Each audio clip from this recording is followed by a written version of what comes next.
Hello friends, welcome back to my channel. बढ़ते हैं इस सीरीज के थर्ड पार्ट की तरफ। एपिसोड के स्टार्ट में हमें दिखाया जाता है कि जहां दोनों की लड़ाई हो रही थी, शिहा कहती है कि तुम्हें मेरी बात माननी होगी क्योंकि मैं तुम्हारी हेल्थ सुपरवाइजर हूं, जबकि वो कहता है बिल्कुल भी नहीं, जो कर सकती हो कर लो। इसके साथ ही शिहा ने उसे सॉरी कहा और लगे हाथ उस पर लग गई। उसका फैटिक निकालने के लिए अपनी फिजिकल थेरेपीज का यूज करती है, जिससे उसको पेन तो काफी ज्यादा हो रहा था, लेकिन स्टिल यही कहता रहा कि मुझे कुछ भी फील नहीं हो रहा। बाहर खड़ी एम्प्लॉइज भी कान लगाकर उसकी ये आवाजें सुनती रही और यहाँ बेचारे G5 की तो हालत ही खराब हो चुकी थी। शिहा बोली कि आपको हर हाल में मेरे साथ कोऑपरेट करना होगा क्योंकि इसके अलावा आपके पास और कोई भी ऑप्शन नहीं, जबकि वो बोला बिल्कुल भी नहीं। पर अगले ही सीन में हम देखते हैं कि G5 बहुत ओबीडियंट बनकर बैठा हुआ था, शिहा की सारी बातें भी मानता है। आखिर ग्रैंडपा की वीडियो कॉल जो उसके सामने रखी गई थी, और तो और वो कड़वी मेडिसिन भी पी ली। इसके बाद वो जोए को काफी गुस्से में बता रहा था कि मैं किसी भी हाल में इस लड़की को यहाँ पर नहीं छोड़ने वाला। तुमने देखा नहीं कि पिछले कुछ दिनों में उसने कितना मैस क्रिएट कर दिया यहाँ पर। जबकि जोए बोली कि आपको नहीं लगता कि वो वाकई ही आपकी हेल्प कर रही है। कभी कभी तो आपकी फिजिकल हेल्थ को लेकर मैं और ग्रैंडपा भी काफी ज्यादा वरीड हो जाते हैं। खैर, यहाँ पर मिस्टर जाओ आ गया था। पहले तो उनसे माफी मांगना बहुत जरूरी है, बाद की बातें बाद में देखी जाएगी। उनसे मिलने के बाद G5 उस लड़की के बारे में माफी मांगने लगा कि उसने जो कुछ भी किया उसे माफ कर दो, जिस पर मिस्टर जाओ काफी हैरानी के साथ बोला कि तुम माफी क्यों मांग रहे हो, बल्कि मैं तो आज यहाँ पर उस लड़की को स्पेशली थैंक यू कहने के लिए आया हूँ। फ्लैशबैक से हमें दिखाया जाता है कि मिस्टर जाओ ने ही शिहा से कहा था कि उनके पीठ दर्द का इलाज किसी भी डॉक्टर के पास नहीं और वो इससे काफी ज्यादा तंग आ चुका है, जिस पर उसने कहा था कि मेरे पास चाइनीज मेडिसिन की स्किल्स है, शायद मैं आपका ये दर्द दूर कर सकूं। और जब वो इसको फिजिकल थेरेपी देने ही वाली थी तो एंड टाइम पर G5 आ पहुंचा। खैर, यहाँ तो अब G5 को भी समझ नहीं आती कि क्या ही बोलूं। मिस्टर जाओ शिहा से मिलना चाहते थे पर उसने बहाना कर दिया कि वो इस वक्त बिजी है। उनके जाने के बाद यहाँ जोए इनको स्माइल के साथ देखते हुए पूछने लगी कि तुम्हें नहीं लगता कि तुम्हें शिहा से माफी मांगनी चाहिए, इस पर G5 बोला कि बिल्कुल भी नहीं, जो मैंने पहले कहा उसमें एक लफ्ज भी नहीं बदल सकता, वो लड़की यहाँ पर नहीं रह सकती। पर मसला ये है कि वो ग्रैंडपा को डायरेक्टली भी नहीं बता सकता कि वो इस लड़की को निकालना चाहता है, इसलिए उसने कोई अल्टरनेटिव ट्रिक सोची। नेक्स्ट सीन में उसने शिहा को अपने ऑफिस में बुलाया, उसके साथ काफी अच्छे से बात करने लगा, बताया कि तुम्हारी चाइनीज मेडिसिन की वजह से मैं काफी बेटर फील कर रहा हूँ, पर मैं चाहता हूँ कि तुम्हारी इस एबिलिटी से सबको फायदा हो ना, क्यों ना तुम रजनी यूनिवर्सिटी से डिग्री लेकर वहाँ पर मेडिसिन प्रैक्टिस करो। पहले तो ये सुनकर शिहा को काफी ज्यादा खुशी हुई, पर बाद में कहने लगी कि नहीं, मैं ग्रैंडपा को दी हुई जुबान से वापस नहीं फिर सकती। खैर, बातों ही बातों में शिहा को इस बात का भी अंदाजा हो गया कि मिस्टर G5 उसको यहाँ से भेजकर अपनी जान छुड़ाना चाहते हैं। और जब बात भी खुलकर सामने आ गई, इसके बावजूद भी शिहा नहीं जाना चाहती, तो G5 बोला कि ठीक है, अब तुम्हें मैं दूसरी तरह ट्रीट करूंगा। फाइल दिखाते हुए बोला कि तुमने मेरी ड्रेस खराब कर दी थी, जिसकी कीमत 8000 युवान है, अब तुम्हें इसके लिए पे करना होगा। ये सुनकर तो शिहा काफी ज्यादा शॉक्ड हो गई। वही उसने दूसरी फाइल भी पकड़ा दी जो कि यूनिवर्सिटी का एडमिशन फॉर्म था, बताया कि अब तुम्हारी मर्जी, तुम किसे चूज करती हो। काफी सोचने के बाद शिहा बोली कि मैं यहाँ से नहीं जाऊंगी, बल्कि तुम्हारी ड्रेस के लिए तुम्हें पे करूंगी। इसी बात को लेकर दोनों की नोकझोंक शुरू हो गई। G5 तो उसे जबरदस्ती साइन करवाने वाला था, पर इसी में उसका अपना हैंड ही डिसलोकेट हो गया। शिहा उस पर हंसते हुए कहने लगी कि देखा, इसको कैल्शियम डेफिशिएंसी कहते हैं, जबकि वो तो इतना ज्यादा गुस्सा था कि बेचारा गुस्से में ही बेहोश हो गया। अगले सीन में G5 की आंख हॉस्पिटल में खुलती है, जहाँ जोए ने बताया कि तुम बिल्कुल ठीक ठाक हो, बस तुम्हारा हैंड डिसलोकेट हुआ था, जिसे शिहा ने टाइम पर ही लोकेट कर दिया।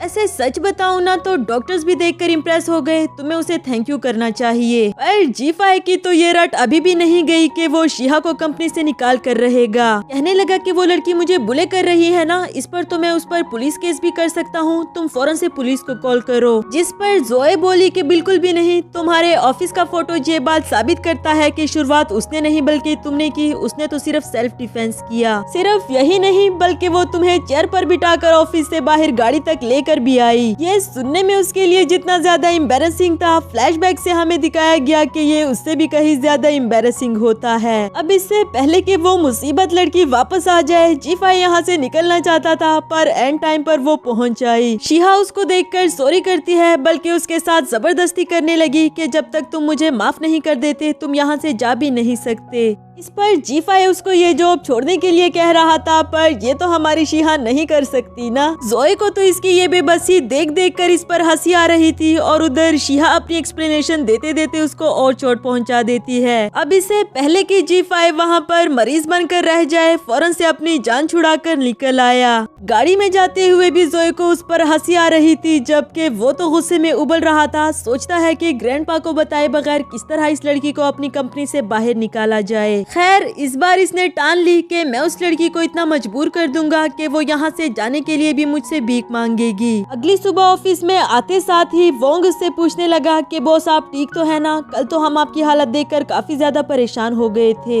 यहाँ तो उसने किसी भी तरह अपने गुस्से पर कंट्रोल कर दिया, पर शिहा फिर से उसके सामने आ गई हेल्थ रूटीन का शेड्यूल लेकर। बताया कि मैंने आपके लिए अपने हाथों से लंच और मेडिसिन प्रिपेयर की है, आप इस मेडिसिन को अभी लो। जब वो बोला कि मैं बाद में ले लूंगा तो ये उस पर चिल्लाने लगी कि अभी का मतलब अभी। ये देखकर तो बाकी सब एम्प्लॉइज भी हैरान हो गए कि आखिर ये लड़की चीज क्या है। और मजे की बात तो ये थी कि जी5 भी कुछ नहीं कर पा रहा। अब मजीद एम्बेरसमेंट से बचने के लिए उसने वो मेडिसिन पी ली और ना चाहते हुए भी वो लंच बॉक्स अपने साथ ले गया। आज पहली बार उस मिस्टर खड़ूस को किसी ने कंट्रोल किया, तो यहाँ कड़ी लड़कियां भी आपस में बातें करने लगी कि मानो या ना मानो ये लड़की जरूर फ्यूचर में इसकी वाइफ बनेगी। ये बातें जोए ने भी सुन ली, जिसे लगा कि कुछ न कुछ जरूर बुरा ही हुआ होगा और पूछने के लिए वो जी5 के पास पहुंच आई, जिस पर वो बेबस सी बिचारी हुई शक्ल बनाते हुए कहने लगा कि मैंने अभी भी हार नहीं मानी, मैं हर हाल में उस लड़की को अपनी कंपनी से निकाल कर रहूंगा और वो भी सबके सामने अच्छा खासा जलील करके। जाकर उसे बता दो कि वो मेरे साथ मीटिंग पर जाने वाली है। अगला सीन मीटिंग का दिखाया गया, जहाँ शिहा को भी लाया गया था, जबकि उस बेचारी को तो जरा अंदाजा नहीं कि यहाँ हो क्या रहा है और भला उसका यहाँ पर क्या काम। सभी ने ही प्रोडक्ट को लेकर अपना अपना ओपिनियन दिया, जो शिहा आराम से बैठकर सुनती रही, बल्कि सब कुछ उसके ऊपर से ही गुजरता रहा। आखिर में जी5 बोला कि अब हम मिस शिहा की राय भी जान लेते हैं, आखिर वो इस प्रोडक्ट की स्पोक पर्सन जो ठहरी। नर्वस तो ये भी काफी ज्यादा हो जाती है, पर इतने सारे लोगों के सामने ना भी तो नहीं कर सकती। काफी सोचने के बाद भी शिहा को समझ नहीं आ रहा था कि क्या बोलूं, और आखिरकार उसने अपने मास्टर के कहे हुए मोटिवेशनल वर्ड्स बोलने शुरू कर दिए। इसे तो जरा समझ नहीं आई कि मैं क्या कह रही हूँ, पर वहाँ बैठे हुए सभी लोग काफी ज्यादा इम्प्रेस हो गए। अपने मकसद का लॉजिक भी निकाल दिया, उसके लिए क्लैपिंग भी करने लगे और बेचारे जी5 की प्लानिंग तो फेल हो गई। नेक्स्ट सीन में हम देखते हैं कि जोए के साथ साथ ऑफिस के सभी एम्प्लॉइज तो शिहा से इम्प्रेस हो चुके, लेकिन जी5 की ये वाली रट अभी तक खत्म नहीं हुई कि वो इसे यहाँ पर नहीं छोड़ने वाला। लंच के टाइम पर भी शिहा उसके लिए अपने हाथों से एक डिश बनाकर ले आई थी, जिसमें उसने काफी सारे न्यूट्रिएंट्स डाल रखे थे, जिसके लिए उसने तो खाने से मना कर दिया। बताया कि मैं बिल्कुल ठीक हूँ, तुम्हें मेरे हेल्थ के बारे में सोचने की कोई जरूरत नहीं, और उठकर वहाँ से जाने लगा। पर जब शिहा ने इसको ग्रैंडपा की धमकी दी तो इसे वापस बैठकर उसे खाना पड़ा। अब आखिर और हो भी क्या सकता है। खैर यहाँ लेफ्ट हैंड से उसे खाने नहीं हो रहा था, तो शिहा उसके पास बैठकर उसे खिलाने लगी। जोए भी ये वाला सीन देखकर वापस चली गई कि शायद मैं गलत टाइम पर आ गई, और इस वक्त तो वो जी5 की कोई भी मदद नहीं करना चाहती। लंच फिनिश करने के बाद शिहा कहती है कि मैंने आफ्टरनून का आपका सारा काम कैंसिल करवा दिया, क्योंकि आप मेरे साथ कहीं जाने वाले हो। अगले ही सीन में हम देखते हैं कि शिहा उसे अपने साथ वॉक पर लेकर आई थी, साथ ही साथ उसे बता रही थी कि लंच के बाद वॉक करने के कितने सारे फायदे होते हैं। फिर जब उसने पीछे मुड़कर देखा तो जी5 पीछे रह चुका था। उस बेचारे का तो जरा दिल नहीं ये सब कुछ करने का, पर क्या करे, ग्रैंडपा का ऑर्डर जो ठहरा। इधर ऑफिस की लड़कियों को तो पूरा यकीन हो चुका था कि इनका जरूर अफेयर चल रहा है, और तो और इनका कपल भी इन्हें काफी प्यारा लगने लगा। इस सब के बाद वो जी5 को वापस लेकर आती है, जिसे देखकर ऐसा लग रहा था जैसे काफी ज्यादा थक चुका हो। साथ ही साथ शिहा उसे बता रही थी कि अगर रोज यही वाली रूटीन फॉलो करोगे ना, तो तुम्हारी फिजिकल कंडीशन बिल्कुल फिट हो जाएगी। जबकि वो बोला कि तुम्हें क्या लगता है, तुमने उस वक्त मीटिंग में जो कुछ भी कहा वो सब ठीक कहा, उन सब ने तुम्हें अप्रिशिएट सिर्फ और सिर्फ मुझे खुश करने के लिए किया। इसी के साथ हमारा ये वाला एपिसोड भी खत्म हुआ।